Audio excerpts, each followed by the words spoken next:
Hi, welcome again to another edition of Open Range Real Estate. We are looking at another week of very interesting topics related to real estate, in particular data centers. So we're going to get into that. Last week had a lot of feedback from you, our viewers, about data centers, your thoughts on them. And so we're going to jump into that. And then maybe in the second segment, we're going to talk a little bit about how to improve your communicating with your realtor professional, whoever that is, because that can help you with your transaction, improve your experience, and hopefully make more money for you in the process.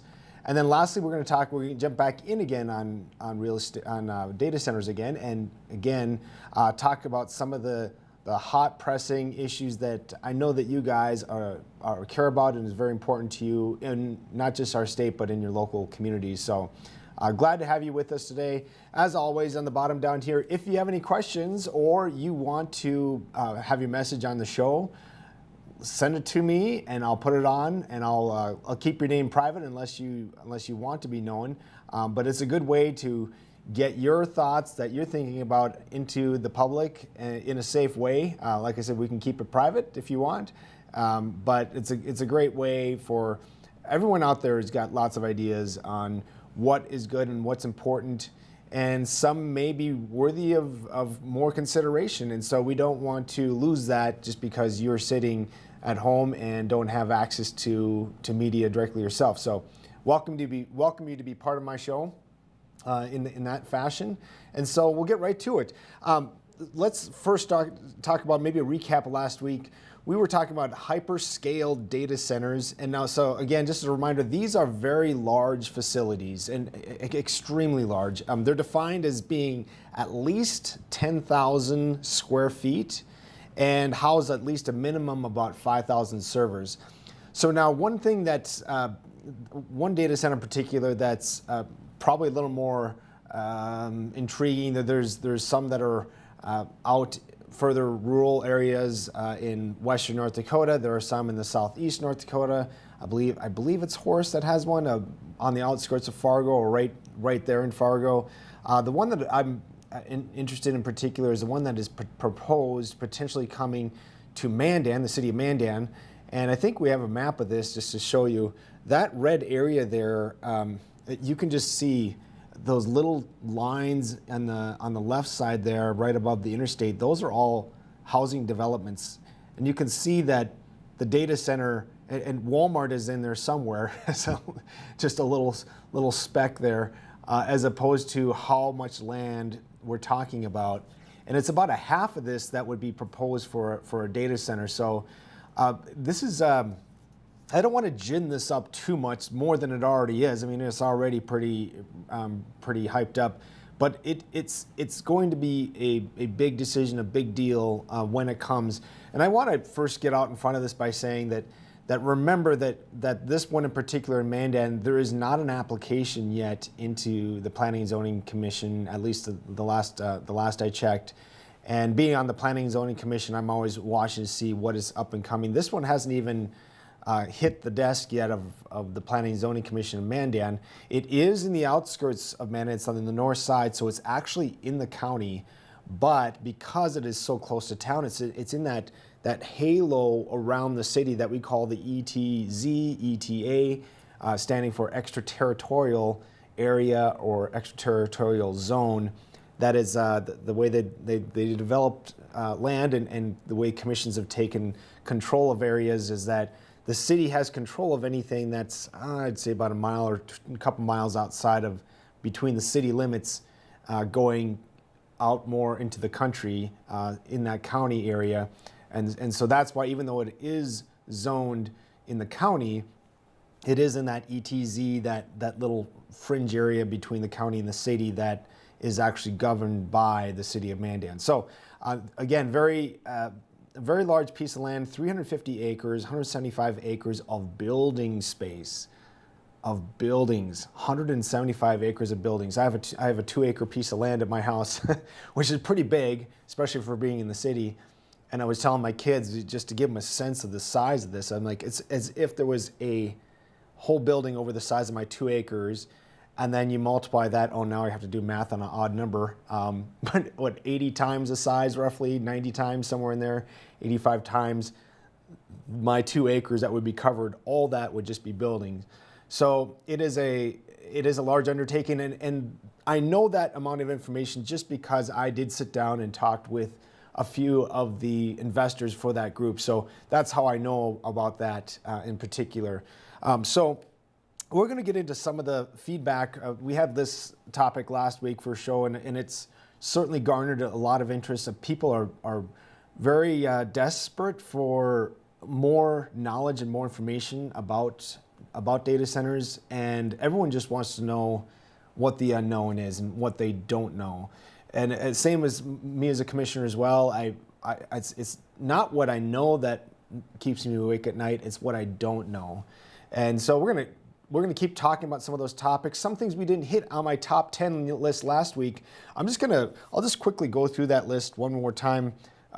Topics that we talked about. Reclamation. These go from the points that I'm probably least concerned about to the points that I'm most concerned about. Water usage, cooling systems, how much water we're using. Some of these, like this one that's proposed, the owner said that closed loop systems so heavily minimize the amount of water that's being used. They're still going to have water usage, of course. I mean, there's just so much building you just have to have. You're just going to have that. It's not 100% pure where they can just keep it 100% closed loop. So they're going to have to get rid of some of this waste that's from it and then inject new water. So that is part of it. And some of the waste that they're taking, which is the next point, the wastewater, I've been told that down in Ellendale, where there is another data center, they actually truck that up to, I believe it's an EPA regulated waste site, and they dispose of it there. So that kind of closed the loop, pardon the pun, for me to understand that we're dealing with it. And again, through all of these things that are brought up, and I think a lot of the citizens, this resonates with a lot of us, that it's again, we hear that there are solutions for these things. The question is, how do we know for sure, or how can we get some sort of comfort in knowing that everything that's being discussed and talked about in data centers is going to be resolved, or that there's some teeth into the promises that are being made, that there's some kind of recourse that we have as citizens, that if something goes wrong or something isn't as we expected, there could be something that's not even discussed. And we've discussed so many topics related to data centers and potential problems. Obviously, there's always a lot of potential goodwill, with the enormous amount of property tax that they're promising. Again, a promise. How can it be delivered? How can we know that it's going to happen? The number of jobs, well, they're saying 400 permanent jobs, a couple thousand temporary jobs during construction. How can we make sure that that's going to happen? I mean, how can you make or force a company to promise you to have that many jobs? That just doesn't happen. And especially with data centers, it is kind of a question. Well, if you have a data center, the whole purpose of data centers is to get rid of human jobs. Now, I shouldn't say that so negatively, I guess, but like they are trying to minimize those jobs. But I guess maybe in a more positive way of looking at it, creating more meaningful jobs and less redundant jobs for humans, right? Instead of getting 50 men to get shovels, you have one machine that digs out that is a backhoe, right? And so you saved a lot of man hours, and now instead of people doing shoveling dirt, you have engineers that create the machines and market the machines, sell the machines, and so more cerebral, more interesting, more growth-oriented jobs, right? So, I mean, that's the whole idea. But again, not to say, if you're putting it here in Mandan and you're saying that we're going to have 400 jobs, how do we know that that's going to come to fruition? The pricing or the salaries in the job, they say, would average $110,000 a year. That's on average. Again, promises. What does it come to in the end? How do we know? What's the plan so we can understand what that looks like? I was thinking, this has never been said, but there are some people that said, well, what if there's a bubble and it breaks and AI is no longer needed, or it's no longer needed in the capacity or in the scenario that they're building all these buildings. Well, that's the risk of the owners. I don't see that as necessarily our issue, although we would have those empty buildings. But interesting, surprisingly enough, like that's probably one of the things that we in North Dakota want the most is indoor space, because during the winter there's a lot of winter, and I think I heard one person comment to me, well, worst case scenario, we have a ton of hockey rinks and soccer fields and event centers, and it'd be a dime a dozen. I think there's some real positive fallout if the data centers had to fold up and sell off real cheap. I think a lot of people could find use in some of those building spaces. So, but definitely like the reclamation part, nonetheless, should be considered. There may be some things that they couldn't be used for because of the way they're designed. So that's going to be something. A couple other things, noise, pollution, the generators going to need to constantly run. And there's also tonal noise, the constant humming of the fans. We talked about lights. How can we minimize the amount of lighting? Why do you need to have so much bright lights around buildings and office buildings especially? There's not a lot of people coming in and out of these. So it's going to be kind of interesting to see. Subsidies, I've had some people just ask about how is the city going to be involved, and are we going to be on the hook for helping to develop these, whether it's infrastructure or the buildings themselves. So after the break, we're going to come back, recap that list, get back to some real estate stuff. We will see you soon after the break.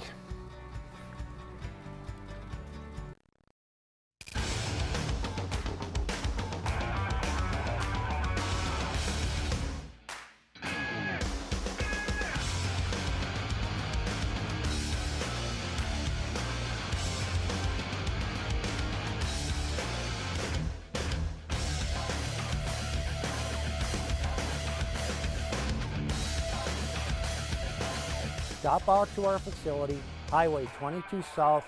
Let us build a truck for you. Find relief for what ails you at Steep Me Tea Apothecary. Teas, supplements, tinctures, and more. Formulated to fight whatever has you down. We're Bismarck Mandan's favorite place to find delicious, natural, and easy ways to alleviate symptoms brought on by anything from colds to cancer. Brew a better you at Steep Me Tea Apothecary. Steep Me products may cause side effects, including but not limited to improved mood, deeper sleep, enhanced hydration, renewed sense of smell, increased energy levels, superior balance, boosted immunity, proper digestion, restored sense of calm, and a delightful smelling home. Welcome to Arrowhead Cleaners. Newly renovated, modernized, and ready to make your cleaning needs hassle-free. From commercial and residential wash and fold laundry services to the latest in professional dry cleaning techniques, we are dedicated to your unique needs, offering alterations, fabrications, and even custom hat making. So whether you're a busy professional, a family on the go, or even a rodeo champion, Arrowhead Cleaners is here to take your things from messed up to dressed up. Now celebrating our 64th year in Arrowhead Plaza. Welcome to Radiant Retreat Tanning and Spa in Mandan, where a relaxing spa experience meets the latest in healing innovations. Take total control of your massage in our Hydro Massage Bed. Experience whole body healing in our Zero Body Cryo Bed. Let our salt sauna and halo generator restore your respiratory and skin health. And of course, tailored tanning will keep you looking as good as you feel. Discover your best self at Radiant Retreat, 1307 First Street Northeast, Mandan. Are you dealing with arthritis, nerve and back pain, dry skin, or superficial wounds, but found no relief? Give Stewart's Natural Health a try. For over 4 decades, Stewart's Natural Health has been helping people and animals with herbal and natural oil lotions, ointments, and creams with a mission to help you relieve pain and feel your best using the power of nature. Discover the safe, drug-free solution to your pain, guaranteed or your money back. Visit stewartsnatural.health today. West River Equipment of Mandan is here to help you maintain peak productivity in your operation. As an authorized dealer for many high-quality equipment lines, we have the new and used equipment it takes to make your farming, ranching, or construction operation profitable and efficient. West River Equipment also has the parts on hand and the experienced technicians in our shop to get your equipment back in action fast. Find what you need at West River Equipment on Old Red Trail in Mandan.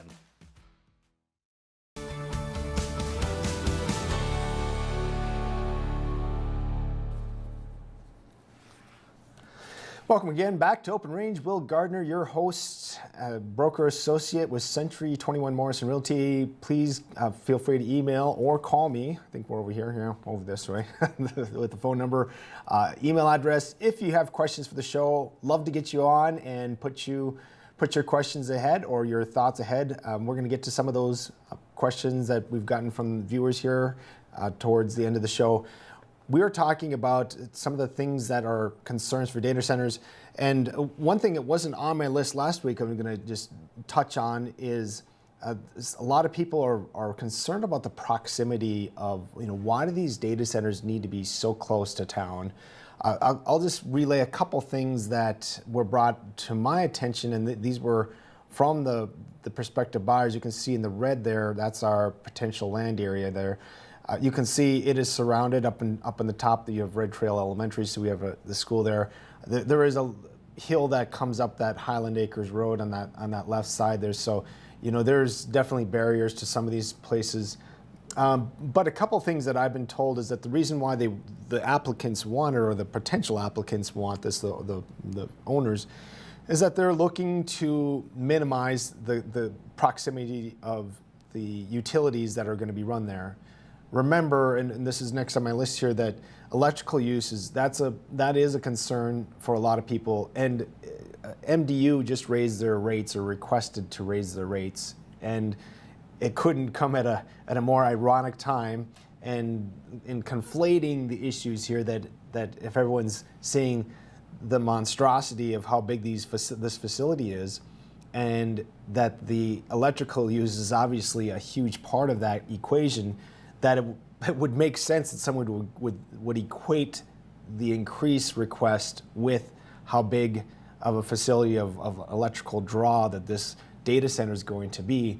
So that is my understanding, and it's always it should never be laughed at. I mean, it should always be dug into and find out, what exactly. And my hope is that the PSC does their job, and we have some pretty good watchdogs out there that are always looking at this stuff. Dustin Goverlow, hats off to him. He's always digging and looking into, double checking and fact checking everything that's happening out there. I should see if Dustin's going to check on that. That should be something we should look at. But everything that I've heard from other people is that is actually the case, that this rate has nothing to do with the potential usage of a data center. When I did talk to the applicants about the electrical usage, they said that the electrical power that they'll be getting is actually going to be self-generated. They're going to actually put their own electrical generating plant on their property. So part of those buildings and part of that infrastructure is going to be electrical generation.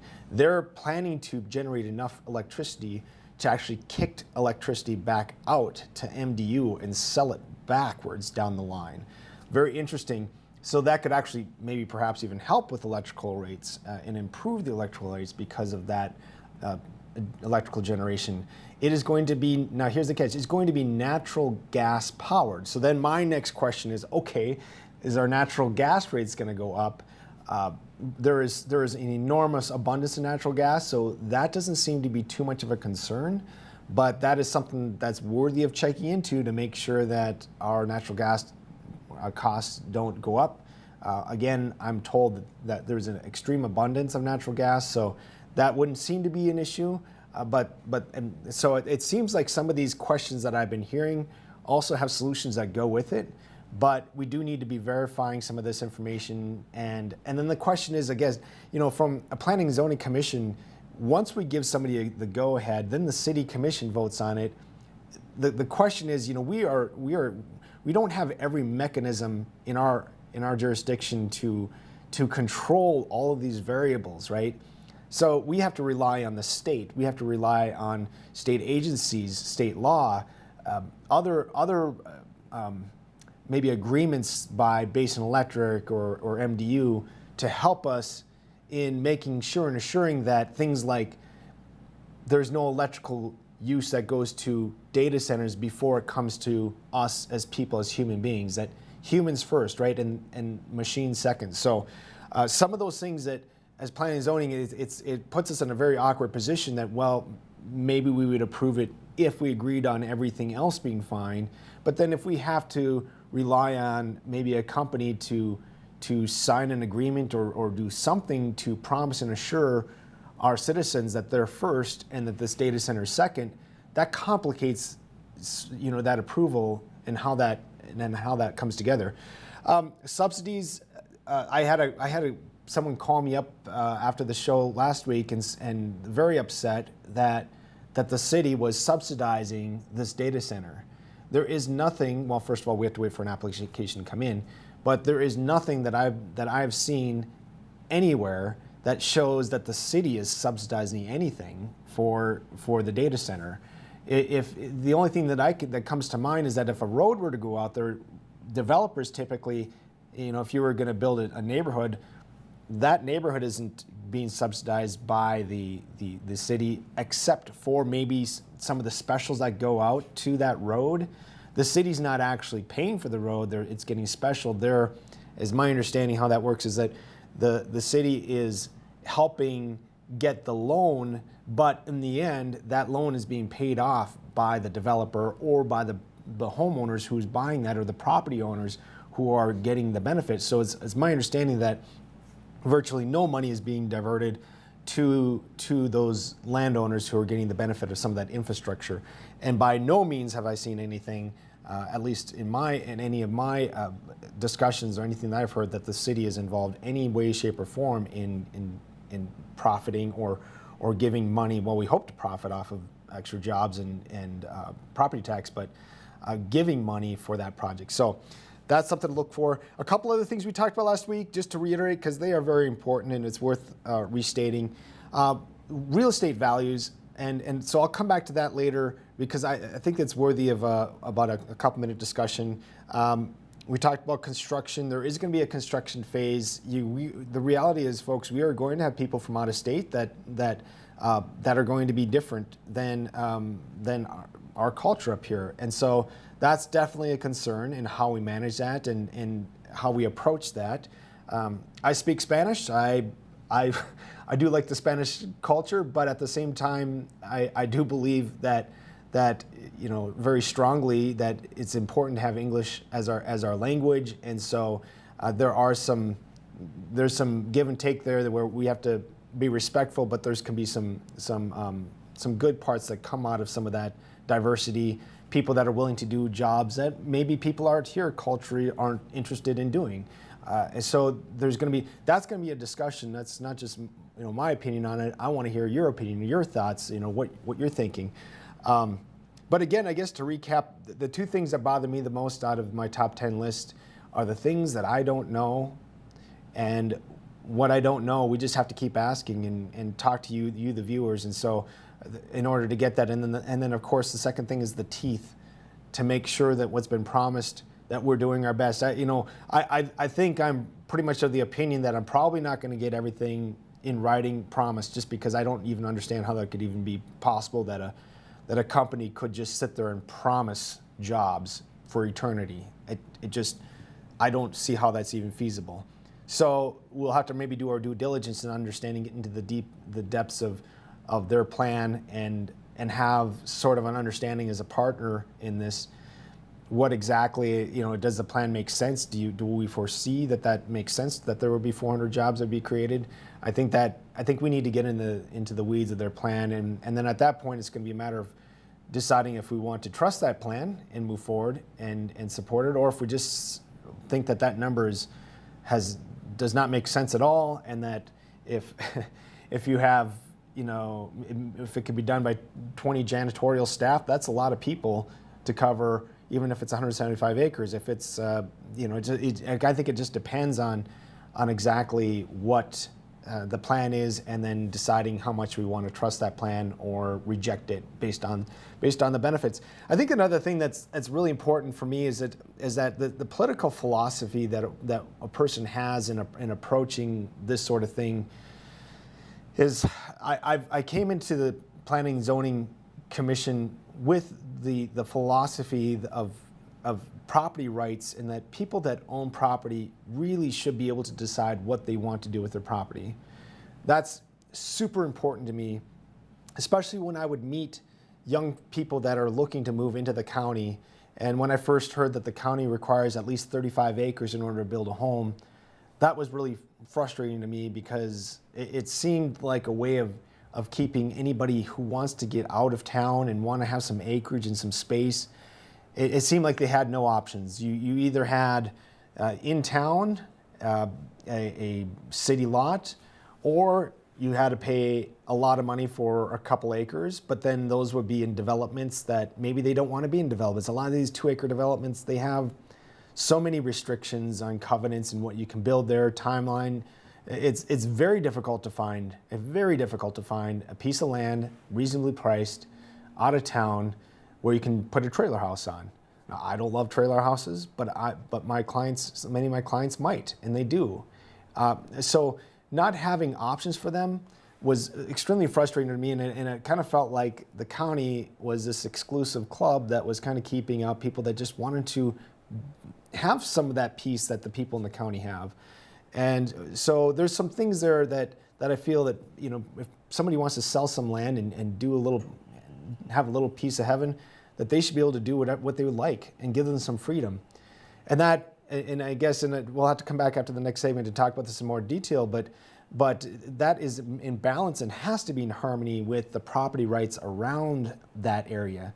You can't just say, we're going to give one piece of, you know, just the landowner the right to do whatever he wants without acknowledging that there are other people around that it does affect. So I'll touch on that after the break when we come back and get into some of your letters and feedback. We'll see you after the break. Base Flug Trailers of Dickinson is a family-owned dealer with expert staff that know their products front to back. We stock over 150 units of all types and can custom order a trailer with the unique features and capabilities you require for brands you can trust. Our experienced service team is the reason we're also the best place to have your trailer customized or repaired. Count on Base Flug Trailers of Dickinson to keep you hauling. Come on in and experience small-town hospitality and the personalized care that makes car buying a pleasure. We know that every journey starts with the right car. Whether it's school drop-off, weekend road trips, or your daily commute, we have the right vehicle for you and your family. With trusted brands, affordable prices, and a team that treats you like family, finding your next car has never been so easy. We pride ourselves on personal attention and quality service. Bassett Motors, where our customers send their friends. Yeah, U.S. Cattlemen is a member organization that each member has a vote in anything we do with policy.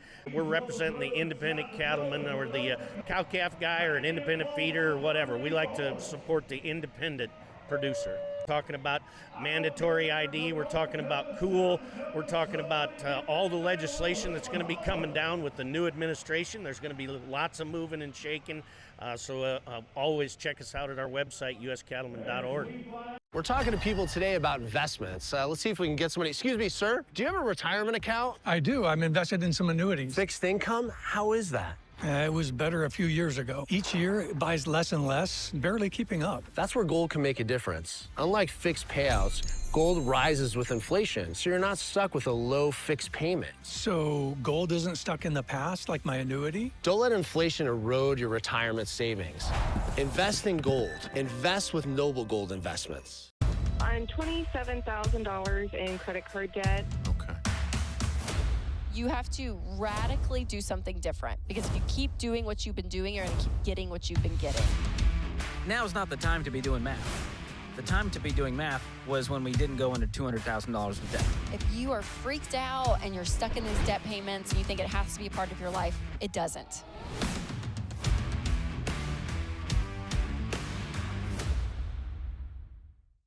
We are Ladies of Another View. Join us every weekday morning at 9 o'clock a.m. as we discuss the big topics from North Dakota, the nation, and around the world. We chat with everyone from celebrities and medical professionals to politicians, local business owners, and neighbors about the topics and stories that affect all of us. We are unscripted and uncensored real news from real people. So join us every weekday morning for Ladies of Another View on Beck.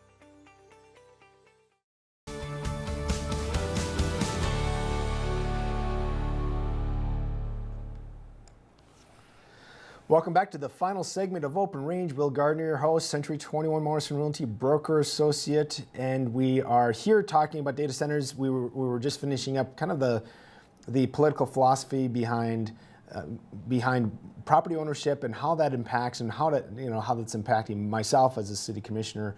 My decision to have more clarity on whether or not to have a data center or to allow a data center in our community or not. Allowing it to some degree, I feel like I don't want to be a king, right? I don't want to just say, well, you get to be part of my exclusive club or you don't. I believe that everyone should have that freedom to do what they want with their land and with their property, but obviously it's got to be to some degree, some sort of an arrangement of understanding that the person next to you is part of that equation and their property rights matter as well. So it's that delicate balance. But sometimes I feel as, when I was talking to the data center people and asking them details about it, I threw out, well, could we have how about a new indoor stadium, or how about this and how about that? And they were like, yeah, sure, we'll get that for you. There's a lot of money. It would told me a few things, right? There's a lot of money to be made here in the data center world that I think the city could, if it wanted to, take advantage of. They're promising $46 million in property tax revenue to the city.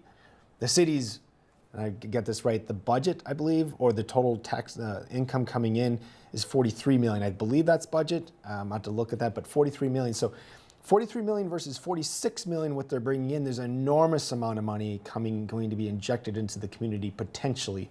If that goes outside of the city of Mandan, the city of Mandan is not able to take advantage of that. So citizens of Mandan and other cities that are looking in North Dakota that are looking to decide whether or not you want these in your community, that's something that is obviously part of the equation.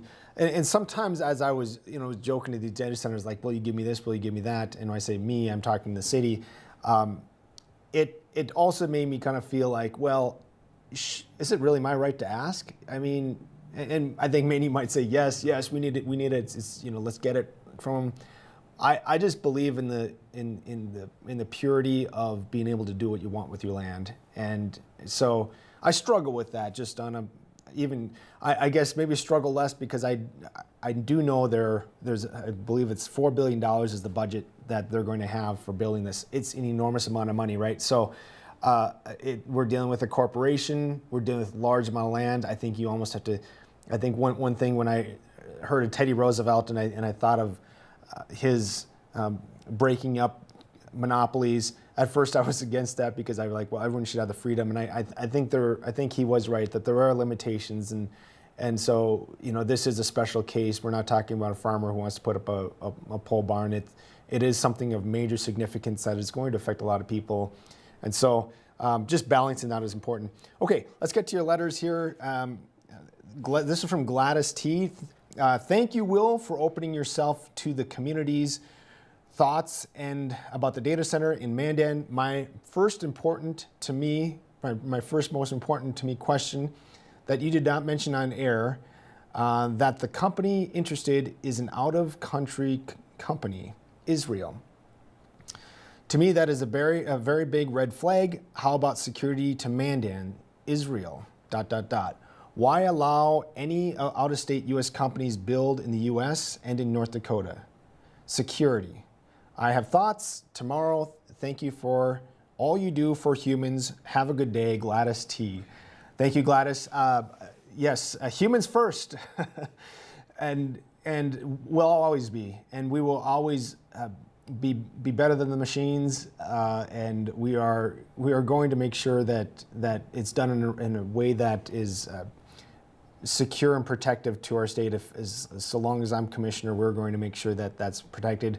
I did talk to my brother-in-law, who's actually he does I think electrical trading on kind of a high level on the East Coast, and I brought up, well, what do you think of a company like Israel buying? And he just said, I don't understand how that would make any sense.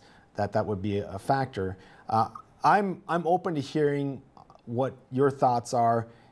Obviously, the data that's going to be in the data centers. One thing one person told me is like, you know what? if we don't like these data centers, we'll know where to bomb. So if it's in our backyard, I mean, I love the fact that the infrastructure is here instead of our data being in Israel.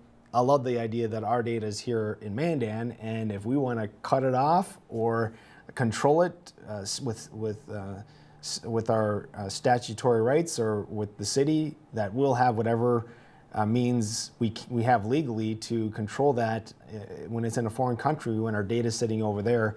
That doesn't sound good to me. So I'd rather have the infrastructure here actually than vice versa. As a matter of fact, last show we talked about a lot of data centers being built in China, and they're putting them in the oceans.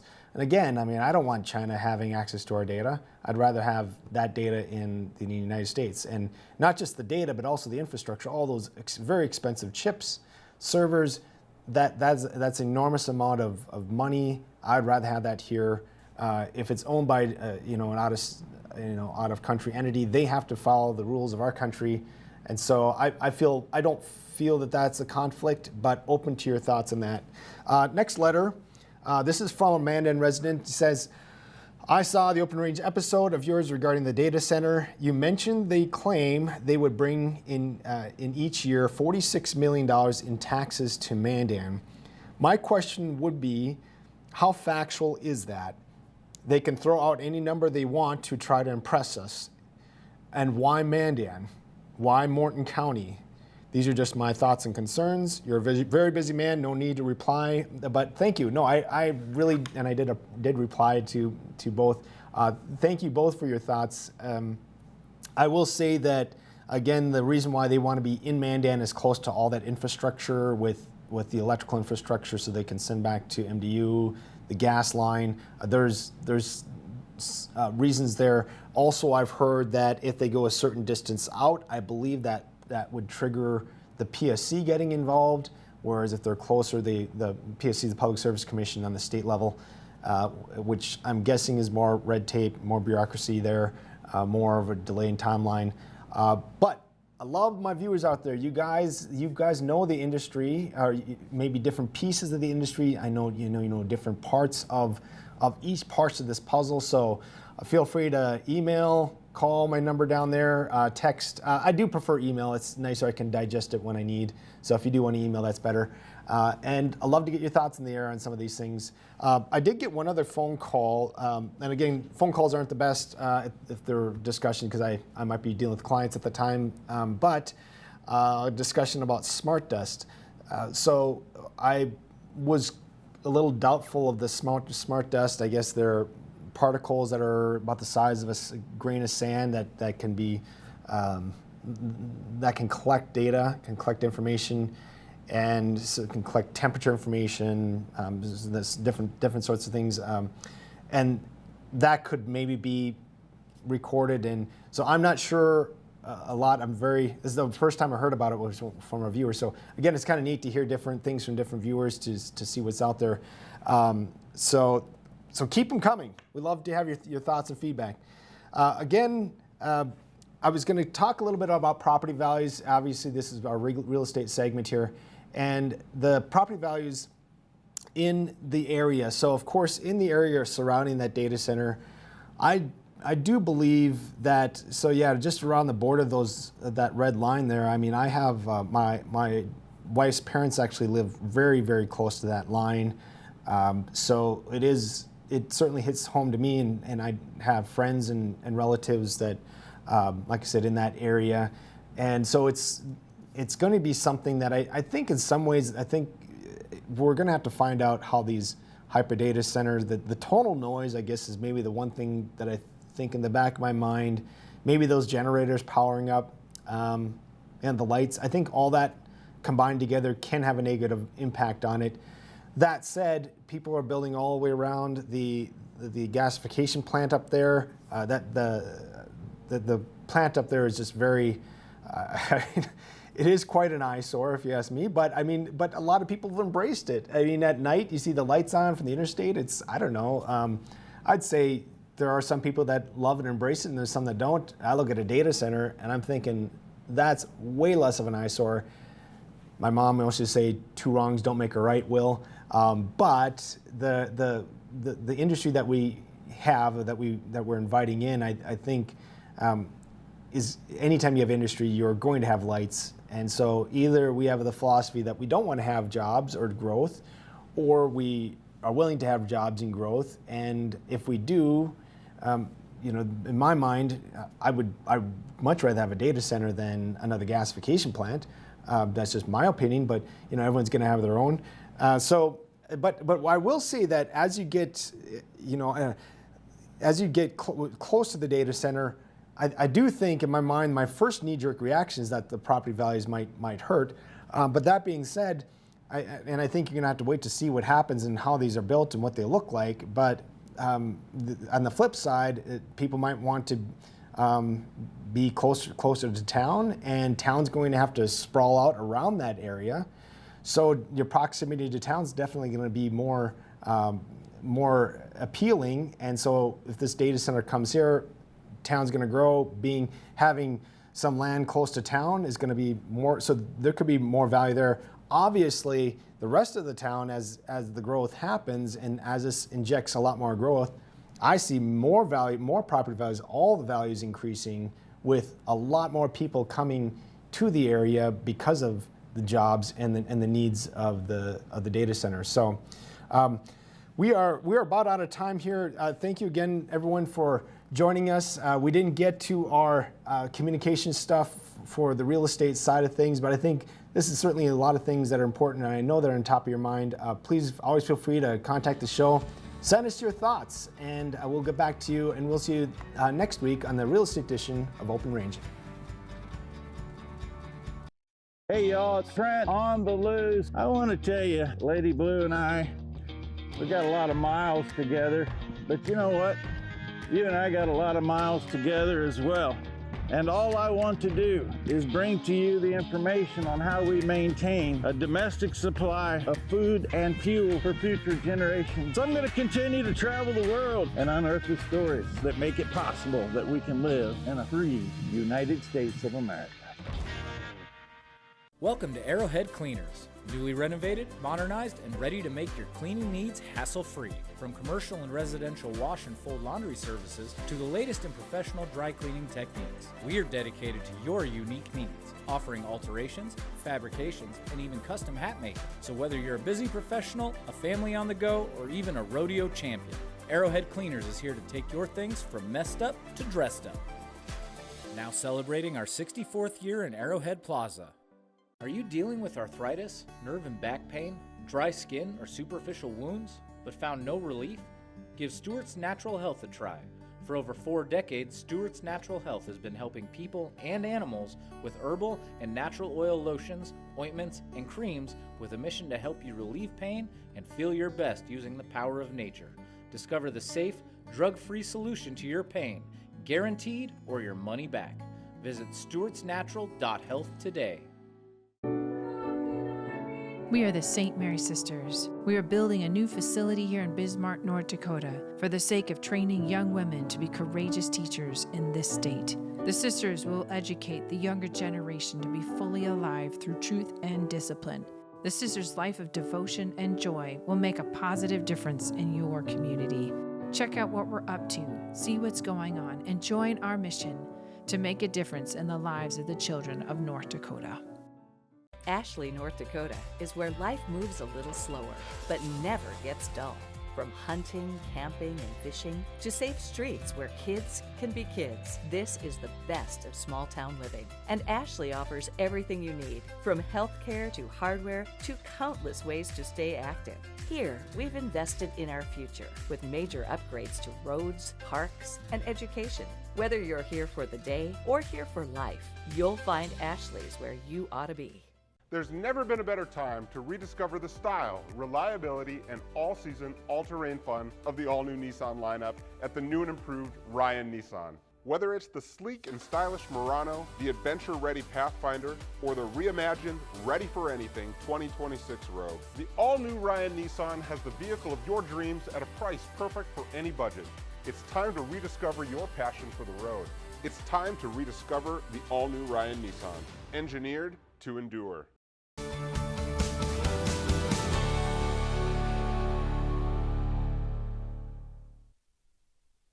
What's going on, everybody? Dr. Jake Schmitz back with another Freedom Health Talk on Open Range. Here's what I'm going to give you a little Cliff Note version of what's been going on in my life. And I haven't recorded a segment for Open Range for a couple of weeks now. I'll explain why. And I was thinking about this, and as I explain it, it'll make more sense. But I was thinking, you know what? Sometimes, right? You guys know me by this point. You know that I'm not a medical doctor, right? I never claimed to be a medical doctor. I have 2 doctorates. One's as a chiropractor and one is in clinical nutrition, right? So you kind of know where I'm at. So I'm not really sold on all things medical establishment or the medical cartel, as I've called them before. That said, there is a time and a place for using and utilizing the medical system. And I figured, let's talk about that a little bit. Because if it's something that, you know, I just use this system, so maybe we should chat about that. So here's what happened to me. And, you know, so I've told you guys this before, you know, and if you're new to this particular segment, well, I'll just kind of give you a little refresher. I played a lot of sports growing up. And I don't know if I can say that's what contributed to my injury, but I think it did. So I tore on my left knee, I tore my lateral meniscus. This was right before Christmas. And I thought I could just it'll get better, right? It'll get better. Well, it didn't, right? So I spent about 5 months where I couldn't really straighten my left leg. I figured, you know, I told my wife and I'm like, you know, I think we've gotten to the point now. It's not going to get better. So I went in, sure enough, had an MRI, right? So we're thinking about the system, right? And we're thinking about the modern medical system. Like, when would it be appropriate for a person to go in? Well, as a chiropractor, I don't do surgery. I cannot prescribe medications, right? And you know my feelings on that. So if I needed my knee to get fixed, there's only one place to go, right? You go to a surgeon. That's their training. That's what they're, you know, they've spent years of their life dedicated to that art, right? Or science, or whatever you want to call it. At any rate. So I go in, you know, go through the steps, you know, and again, I can make an argument about how, you know, the system, regardless of which hospital you go to. I happen to go to Sanford here in Fargo. I would have found probably the same thing at Essentia. If you're in Bismarck, I can't remember if it's St. Alexis or if they're now owned by Sanford as well. But regardless, you have Sanford as well. So what ends up happening, right? You go through all the process. They start with an x-ray, then you're going to meet with multiple doctors. You're going to have, you know, whether it's multiple providers, I should say. And, you know, I could spend hours talking about how the system is designed to make money at each one of these stops. And I already knew what was going to happen. I'm like, I kind of know what I did. I hyperextended my knee. I think I tore my lateral meniscus. I went in and specifically told them that. You know, they looked at me for 5 seconds, right? And again, there is a time for this, right? And I'm here in that office at that time for that purpose, and I can still be annoyed by it. They said, yep, you're probably right. We'll order an MRI, right? But I couldn't have just gone for an MRI. You got to get referral for that. Okay, so I went through the steps, right? So all that to say is I ended up with my MRI. Surprise, I tore my lateral meniscus. So it was exactly what I thought it was, okay? Which, whatever, that they got to do their steps. And again, part of this is governmental, you know, the government's putting these restrictions. Part of it is the medical system itself puts these restrictions. Part of it's the hospital, you know, Sanford has their own restrictions they put on this. So again, I'm not blaming the doctor, right? I thought he did so far, I feel like he did his job. It's the system itself that I have issues with. But my point though is that now, okay, so went through it, ended up with surgery. That's right. I needed surgery. I about a decade and a half, 10, 12 years ago, somewhere around there, I tore my lateral meniscus in my right knee. So I didn't do surgery on it at the time because it didn't hurt. So I thought, that's just annoying. I can deal with it. Well, I figured, and it was the same doc, which is kind of funny. He goes, oh, you're back. Yep. Anyway, I just asked him, I said, hey, can I just do both while you got me on the table and I'm asleep? Why don't you just do both? And he said, sure. Anyway, all that to say, right? So I've been dealing with the aftermath of having had bilateral knee surgery, right? Fun fact, which was interesting, is I had my 2-week follow-up with the PA, who are physician's assistant. I meet with the doctor in a couple more weeks. And I asked, I said, I still can't straighten my leg. kind of getting concerned, should I be concerned? She's like, no, no, no, let's look at your pictures, right? So when they're scoping, they have a camera, so they record the entire thing. I think that's gross. I don't like that stuff. But anyway, the pictures are kind of interesting, as long as I disassociate it from my own leg. But I'm a wuss over that. So anyway, she's like, oh, look at this. You have a fracture of your femur. Oh, I wonder if that could maybe explain why my leg hurt. Which is, again, to me, I just laugh because I'm like, it happens every time. I've had 3 surgeries, and all 3 times it was worse than what they expected. But whatever. The point of the entire rant that I just went on for the last couple of minutes is that I couldn't have done that by myself. Like, there's no frame of reality where I was operating on myself, right? Sometimes you need the system. I had a patient, this was a couple months back. I'm going to give you a couple of scenarios here, right? I want to build a case for why the system is still needed. I think the system needs to be changed. And again, if I was put in charge, I could fix it like that. Nobody's asked my opinion yet outside of you guys. Nobody in charge has asked my opinion. Let's just say that. So I had a patient, she was sitting here in my office and, just getting ready to adjust her. And I was just kind of like, it was one of the first nice days we had, like right before spring, right? We had a couple of nice days, then crap days, but she happened to be wearing a short sleeve shirt that day. And I was talking to her and I kind of looked down. I was like, what's that? And so she had a mole on her arm. And I was like, I have a pretty good memory, and I've been seeing this particular patient for about a decade. So I was kind of like, I don't remember that. And it looks weird. How long has that been there? And she's kind of like, it's been here for a little while. I just it's not, no big deal. And I'm like, let me take a look at that. I was like, I'm very uncomfortable. So again, I'm not a dermatologist. It's not my specialty. However, I have been trained to look for signals and signs. So then I was like, that doesn't look right. That's setting out warning bells in my head. I didn't tell her that. I just said, that doesn't look right. So you need to go get that checked by a dermatologist. Here's the person that, I've used in the past for patients my wife went to. I'm like, here you go. And she went in. Turns out it was melanoma. It was cancer. So they took that out and, waiting the results, make sure everything else is good. But the point is that I couldn't have done that, right? My specialties, I can't take care of that. I can't treat that. There's nothing I could have done for that. My uncle's a dermatologist, and he told me early in my practice, he goes, the amount of times I've had chiropractors, he goes, this is his words. He goes, the amount of times I've had chiropractors save someone's life by sending in because of a mole that they saw that the patient didn't see.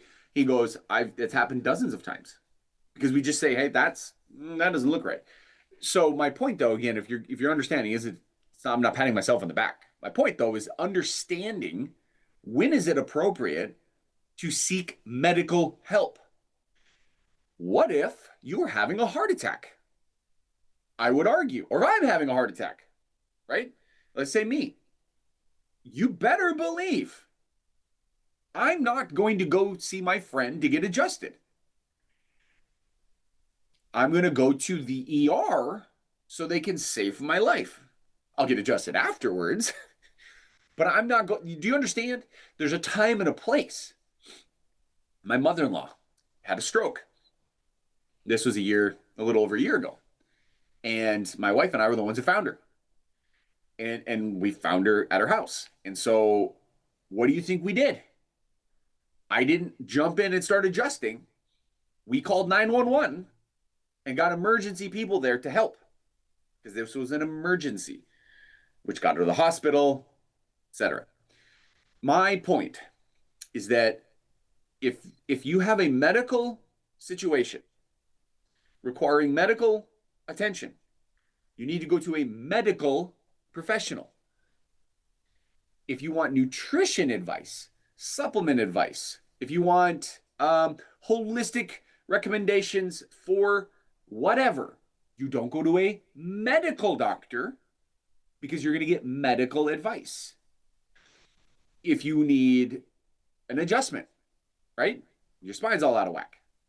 Go to a chiropractor because they're specialized in that. You don't go to a medical doctor. And I see this all online nowadays, and it's kind of like, You know, it used to bother me. Now it just kind of bugs me. It doesn't rise to the point of I'm going to say something. But I see a lot of medical doctors on social media that have, you know, big followings, and they just constantly rip on chiropractors. I mean, it's just like, dude, like, get another hobby. You know, oh, you know, neck adjustments. Oh, and it's like, dude, read a research paper of just one. Like, my point though is like, I don't take chiropractic advice from a medical doctor because they don't know what they're talking about. They pretend like they do, right? So if you're a medical doctor, I had a patient who, whether he quit care because of this or not, brought it up to me multiple times that he had a client, because this guy was a financial rep. He had a client who was a medical doctor who was like, you should never get adjusted. And they could stroke you out. And I'm like, so I said, here's 3 research studies that have been done on that, proving that that's just flat wrong. And I'm like, and by the way, your medical doctor I could sue your doctor for that, because that's false. Like you're lying, right? Whether it's intentional or they believe it, doesn't matter. The point is, I don't take chiropractic or health or nutrition advice from a medical doctor because that's not what they do. Just like I don't give medication advice because that's not what I do, right? I can inherently agree that, hey, you're probably better off from a health perspective not being on medications, but that doesn't mean I'm going to tell you not to take them. That's not my scope of practice. So making sure that you know there is a time and a place to go into the system to get seen, right? Just like there's a time for everything else. Just understanding the difference, be smart, right? You know the difference, just be smart. And then just when you're in the system, ask questions. Don't just follow along, ask good questions. This has been Dr. Jake with another Freedom Health Talk on Open Range. Until we meet again, peace out.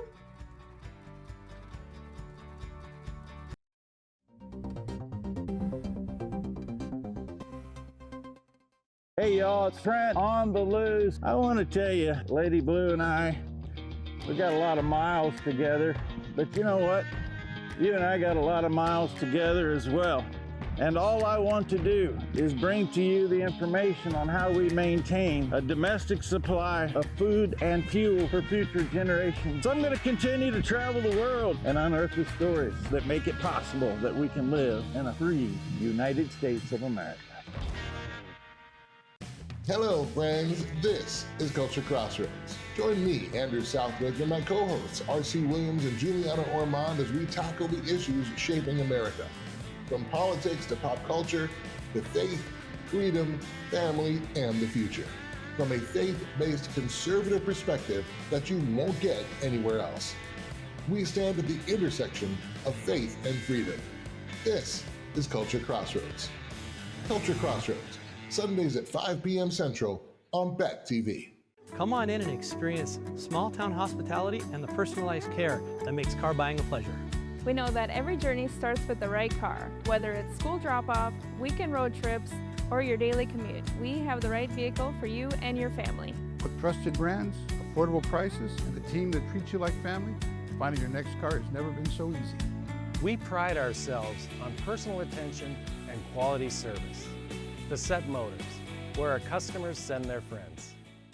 Welcome to Arrowhead Cleaners. Newly renovated, modernized, and ready to make your cleaning needs hassle-free. From commercial and residential wash and fold laundry services to the latest in professional dry cleaning techniques, we are dedicated to your unique needs, offering alterations, fabrications, and even custom hat making. So whether you're a busy professional, a family on the go, or even a rodeo champion, Arrowhead Cleaners is here to take your things from messed up to dressed up.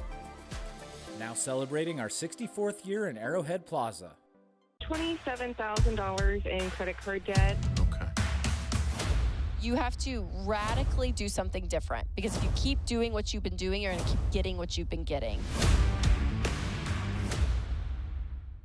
Hey, I'm Corey Heppola, and a long time ago, I left my small town for a big city. Now, I wonder, what would it be like to move rural? Just because we're small doesn't mean we can't have nice things. So, I'm traveling to different small towns across the Midwest to find out.